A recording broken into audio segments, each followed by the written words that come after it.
Imaginez un scénario de guerre tendue, où l'incertitude plane sur un royaume sur le point de subir un massacre imminent.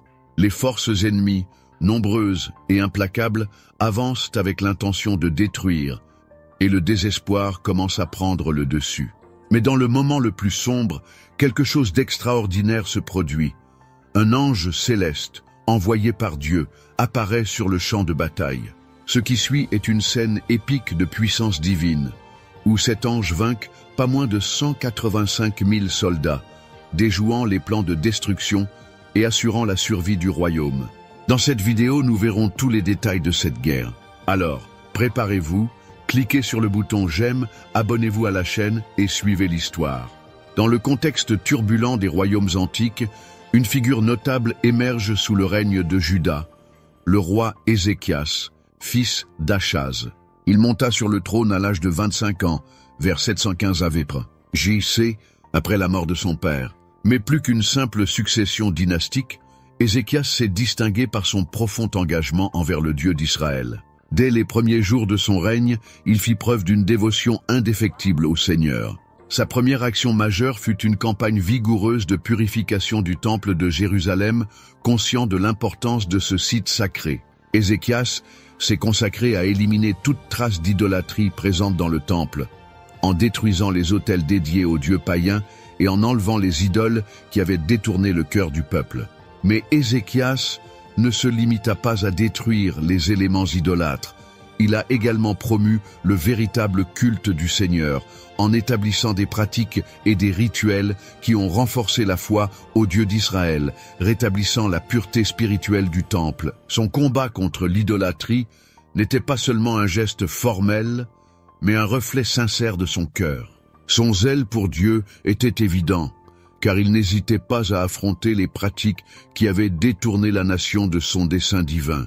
Son leadership a non seulement façonné le culte au temple, mais a également inspiré un renouveau spirituel parmi le peuple de Juda. Une histoire curieuse concerne un serpent de bronze élevé par Moïse pendant l'Exode, comme le rapporte le livre des Nombres. Le serpent était associé à la guérison divine, car ceux qui étaient mordus par des serpents venimeux pouvaient le regarder et être guéris. Cependant, au fil du temps, ce serpent est devenu un objet de culte, connu sous le nom de Neustan. Au lieu d'être un symbole de confiance dans le pouvoir de guérison de Dieu, il est devenu une idole, violant les principes fondamentaux de l'adoration du Dieu unique. Lorsqu'Ézéchias commença ses réformes religieuses en Juda, il prit la décision courageuse de détruire le serpent de bronze. Cette action non seulement rompait avec les pratiques idolâtres, mais reflétait aussi sa confiance inébranlable dans la providence divine. En purifiant le temple et en abolissant l'idolâtrie, Ézéchias a non seulement rétabli le vrai culte, mais a également préparé la voie à l'intervention divine dans sa vie et dans la nation. Le Seigneur a répondu à cet acte de foi par des bénédictions, se montrant ainsi un Dieu qui honore ceux qui le cherchent de tout leur cœur. Ainsi, l'histoire d'Ézéchias n'est pas seulement un chapitre du récit de Juda, mais un témoignage durable de la manière dont un engagement sincère envers Dieu peut apporter une transformation et une intervention divine. Dieu a le pouvoir de transformer non seulement la vie d'un roi, mais aussi celle d'une nation entière.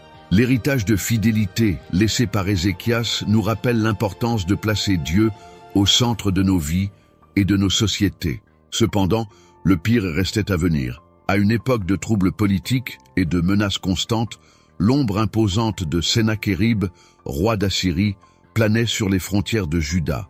C'était une époque où les nations étaient définies par leurs forces militaires, et Sennachérib dirigeait l'Assyrie, l'une des puissances les plus redoutées du monde à cette époque.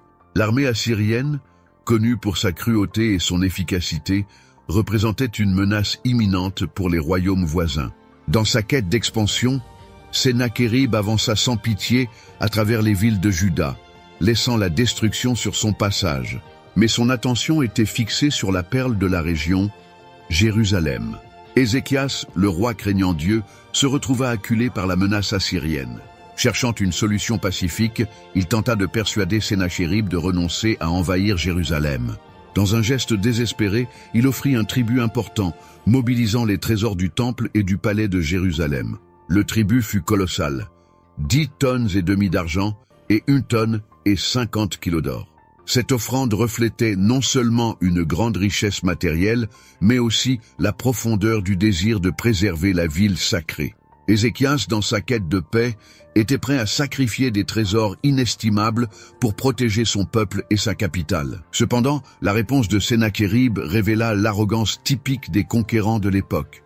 Rejetant l'offre, le roi assyrien défia ouvertement Ézéchias et le Dieu d'Israël. Ses paroles de défi résonnèrent, affirmant que tout comme les dieux des nations conquises avaient été incapables de l'arrêter, le Dieu d'Israël serait également impuissant face à son assaut. Cet affront a non seulement accru les tensions, mais a également renforcé la nécessité d'une intervention divine. Face au rejet de ces tentatives de paix, Ézéchias s'est tourné vers la seule source qui pouvait garantir la délivrance, la prière et la confiance dans le Seigneur. Face à la menace imminente de l'Assyrie, Ézéchias se trouva confronté à une période de grande incertitude et de doute. Le récit biblique décrit sa réaction initiale d'angoisse face à l'ultimatum de Sennachérib. Il déchira ses vêtements et se couvrit d'un sac, symbole traditionnel de deuil et de désespoir dans la culture juive de l'époque.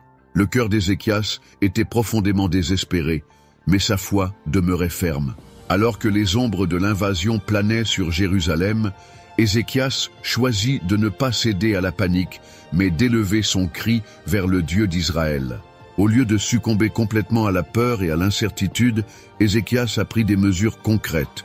Il se rendit au temple du Seigneur pour l'adorer, cherchant la présence divine au milieu de l'adversité. Cette attitude reflète la compréhension d'Ézéchias que même face à une menace aussi redoutable, sa confiance et son refuge principaux devraient être trouvés dans le Seigneur. De plus, Ézéchias n'a pas hésité à rechercher la direction divine par l'intermédiaire du prophète Isaïe.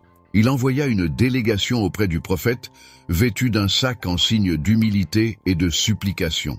C'est dans ce scénario d'angoisse que le prophète Isaïe, choisi comme porte-parole de Dieu, a transmis un message divin à Ézéchias. Isaïe, instruit par le Seigneur, apporta des paroles de réconfort et la promesse de délivrance. Le message du prophète fut comme un baume pour le cœur troublé d'Ézéchias. « N'aie pas peur des paroles que tu as entendues, par lesquelles les serviteurs du roi d'Assyrie m'ont insulté. Je le ferai revenir par le même chemin qu'il est venu. » Isaïe, parlant au nom de Dieu, a offert des assurances divines de protection. Le Dieu d'Israël ne resterait pas indifférent aux supplications de son fidèle serviteur. La promesse était claire, la ville ne serait pas livrée aux mains du roi de Syrie. Le Dieu vers lequel Ézéchias s'était tourné dans la prière était sur le point de manifester sa puissance en réponse à la confiance placée en lui. Isaïe a prophétisé que Sennachérib retournerait dans son pays et serait vaincu par l'épée dans son pays natal. Ce message prophétique a non seulement apaisé le cœur d'Ézéchias, mais a également renforcé sa foi. Même face à l'immensité de la menace, le roi choisit de faire confiance à la parole du Seigneur, proclamée par Isaïe. Cette confiance ne reposait pas uniquement sur une stratégie militaire, mais constituait une soumission totale au Dieu qui contrôle toutes les destinées. Le lendemain, les murs de Jérusalem se trouvaient sous l'ombre grandissante de l'armée assyrienne, dirigée par Sennachérib. Cependant, alors que la ville se préparait à faire face à sa plus grande épreuve, un chapitre céleste était sur le point de se dérouler. Dans l'obscurité de la nuit, tandis que le silence n'était interrompu que par les murmures lointains du camp assyrien, une intervention divine était en cours. Le Seigneur a envoyé son ange, une figure céleste enveloppée de lumière et de puissance pour affronter l'armée qui menaçait son peuple élu. L'ange, émissaire du Tout-Puissant, planait sur le camp assyrien comme une sentinelle divine. En une seule nuit, cet être céleste a vaincu 185 000 soldats assyriens.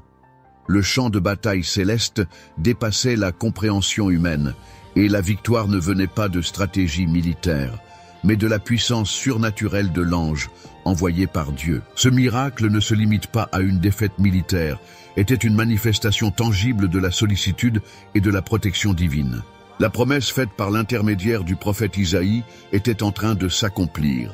Le Dieu d'Israël a non seulement entendu les prières d'Ézéchias, mais il a agi avec une puissance sans précédent pour délivrer son peuple de la menace assyrienne. Alors que les habitants de Jérusalem traversaient les champs autrefois occupés par le camp ennemi, ils tombèrent sur un spectacle terrifiant. Là où se trouvaient autrefois les tentes de l'armée assyrienne, gisaient désormais 185 000 corps sans vie. C'était une démonstration graphique de la puissance divine à l'œuvre pendant la nuit. Le silence qui enveloppait le camp vaincu était rompu par des murmures d'étonnement et de gratitude. Chaque cadavre témoignait de l'intervention surnaturelle qui transformait le cauchemar imminent en un miracle indéniable. La foi du peuple, qui avait enduré une nuit d'appréhension, s'épanouit dans la lumière du matin, désormais illuminée par la victoire divine. Les citoyens de Juda non seulement virent les traces du miracle, mais ressentirent au plus profond de leur cœur la victoire sur les Assyriens. Elle n'a pas été conquise par des stratégies militaires ou par la force humaine, mais était une manifestation visible de la faveur divine. Ce matin-là fut un témoignage vivant de la fidélité du Dieu d'Israël. Le destin de Sennachérib a pris une tournure surprenante. Le chef de l'armée assyrienne réussit à s'échapper. Mais malgré l'ampleur du miracle, sa fin ne fut pas aussi grandiose qu'il l'avait imaginé. Après ses tentatives infructueuses pour conquérir Jérusalem et ses moqueries envers le Dieu d'Israël, il retourna à Ninive. Cependant, alors qu'il se trouvait dans le temple, Sennachérib fut assassiné par ses propres fils, Adramélec et Sérézar. Bien que les détails de cet événement ne soient pas entièrement clairs dans le récit historique, la Bible raconte que lors d'un acte d'adoration, Adramélec et Sérézar attaquèrent Sennachérib avec une épée, lui ôtant la vie. Cet événement choquant démontre que l'arrogance et l'incrédulité peuvent conduire à une fin tragique. Devant Dieu, personne ne reste impuni. La justice divine s'est abattue sur Sennachérib de manière inattendue, soulignant qu'aucun roi, aussi puissant soit-il, ne peut échapper au contrôle souverain de Dieu sur la vie et la mort. Ce dénouement tragique révèle que se moquer du Seigneur a de graves conséquences et que la souveraineté divine ne peut être contestée sans faire face à des répercussions. Après la victoire sur Sennachérib et le retrait des forces assyriennes, Ézéchias fut confronté à une grave maladie. La Bible relate cette situation dans le 2e livre des Rois, chapitre 20. Ézéchias devint si malade que le prophète Isaïe, fils d'Amoth, vint le trouver et lui annonça qu'il ne guérirait pas et qu'il devait se préparer à la mort. Face à cette nouvelle, Ézéchias se tourna une fois de plus vers le Seigneur dans la prière. Il a rappelé à Dieu son dévouement, son intégrité et son service fidèle, et a supplié en larmes Dieu de se souvenir de lui et de reconsidérer sa situation. En réponse à la prière sincère d'Ézéchias, Dieu renvoya Ésaïe pour l'informer qu'il avait entendu sa supplication. Dieu décide de guérir Ézéchias et ajoute un signe en guise de garantie. Isaïe ordonna qu'une pâte de figue soit appliquée sur la blessure du roi comme signe miraculeux. La maladie d'Ézéchias fut guérie et il recouvra la santé. De plus, en guise d'expression de sa miséricorde, Dieu promit à Ézéchias 15 années de vie supplémentaires. Cette prolongation de temps était une réponse directe à la prière fervente d'Ézéchias et à sa dévotion envers le Seigneur. Cette histoire met non seulement en évidence le pouvoir de guérison de Dieu, mais aussi sa volonté d'entendre et de répondre aux prières de ses fidèles serviteurs.